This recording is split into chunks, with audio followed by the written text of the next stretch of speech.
가나안 땅을 목전에 두고 모세는 최후를 맞이했습니다. 모세가 가나안 땅에 들어가지 못한 것은 가데스에서 이스라엘 백성이 물이 없으므로 하나님과 모세를 원망하는 사건이 있었습니다. 하나님께서 원망하는 백성을 위해 모세를 통해 물을 허락하셨습니다.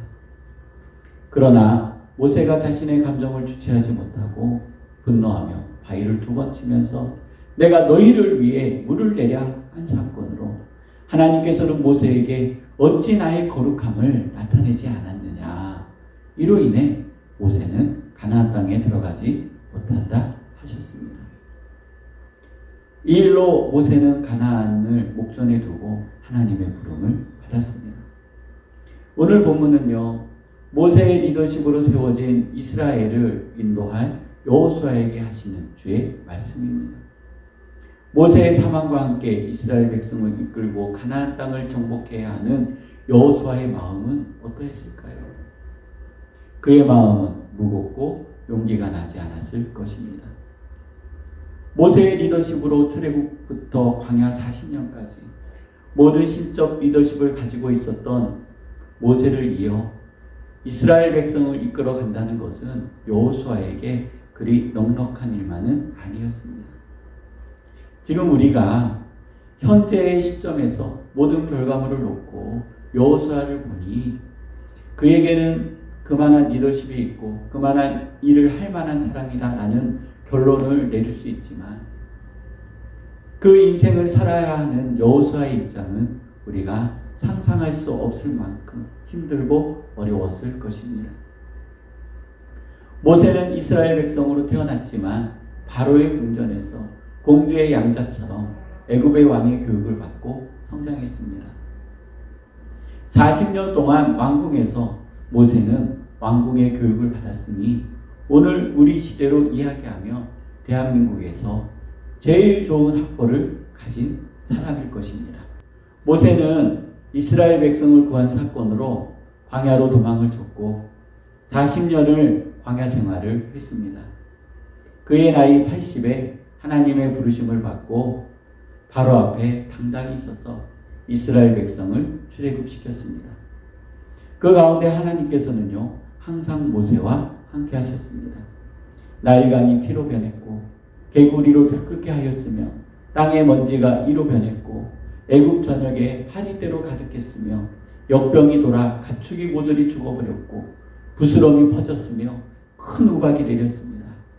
메뚜기 떼가 극성을 부렸고 애굽을 암흑세상으로 만들어 버렸을 뿐만 아니라 애굽의 장자 처음 난 것까지 모두 사망하는 사건이 일어나고 말았습니다. 모세의 말은 곧 하나님의 말씀이었습니다. 출애굽하고 홍해 앞에서 바다가 갈라졌으며 하늘의 구름 기둥과 불 기둥이 함께 했으며 모든 원망과 요청 속에서 하나님께서는 모세와 함께 하심을 이스라엘 백성 앞에서 보여주셨습니다. 광야에 이스라엘의 고난은 모세의 고난이 되었습니다. 하나님께서는 언제나 모세와 함께 하셨으며 하나님의 영광은 언제나 모세를 통해 나타났습니다. 이스라엘 백성 스스로 무엇인가를 할 수 없는 그때는 모세에게 찾아갔고 하나님께서는 모세를 통해 응답하셨습니다. 모든 전쟁도 모세를 통해 이루셨습니다. 모세의 말을 거역하는 것은 여호와의 뜻을 거역하는 것과 같았으며 모세를 향해 원망해도 그 원망은 하나님을 향한 원망이었습니다. 이스라엘 백성에게 있어 모세는 곧 하나님과 같은 존재였습니다. 곧 모세의 말은 하나님의 말씀이었습니다. 이렇게 강력한 리더십을 가지고 있었던 모세가 가나안 땅 앞에서 사망하게 되었습니다. 그리고 이스라엘 백성은 여호수아를 바라보고 있습니다. 만약 성도님께서 여호수아의 위치였다면 무엇을 먼저 했을까요? 사람마다 정말 다르겠지만 우리 성도님들은 여호수아처럼 하나님 앞에서 무릎 꿇기를 간절히 바랍니다. 세상의 일은 사람이 합니다. 하나님의 일도 사람이 합니다. 사람을 통하지 않고서는 세상의 일도 하나님의 일도 되는 것이 없습니다. 내가 하나님 앞에 응답을 받았어도 그 일을 하기 위해서는요, 사람이 필요합니다. 그래서 우리는 때론 이런 착각에 빠지기도 합니다.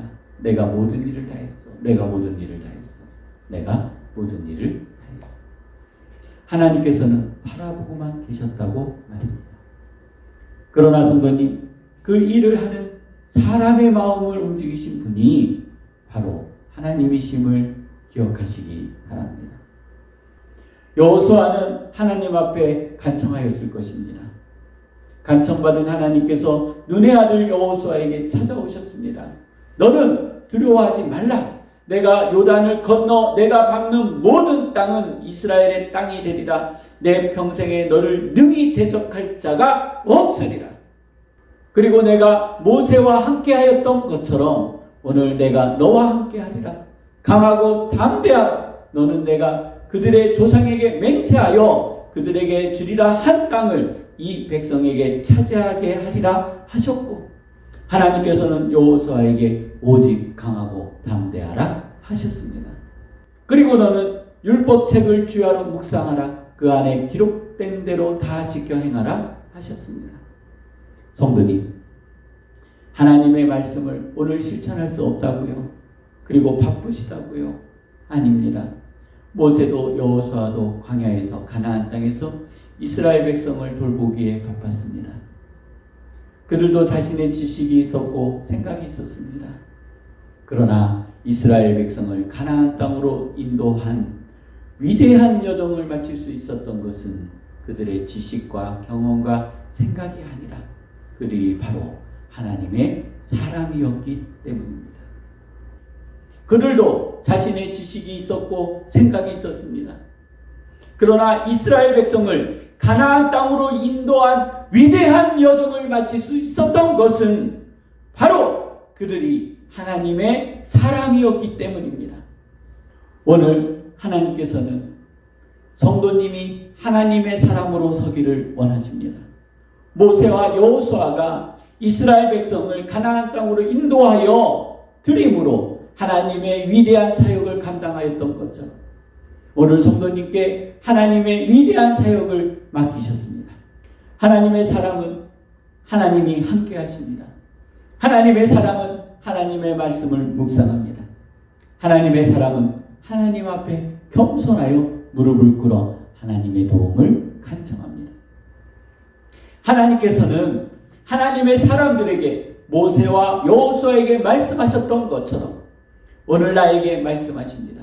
너는 강하고 담대하라. 내가 모세와 여호수아에게 함께하였던 것처럼 오늘 내가 너와 함께하리라 말씀하십니다. 하나님께서는 그 어떤 강한 적이 있어도 강하고 담대하며 두려워하지 말며 놀라지 말라 하십니다.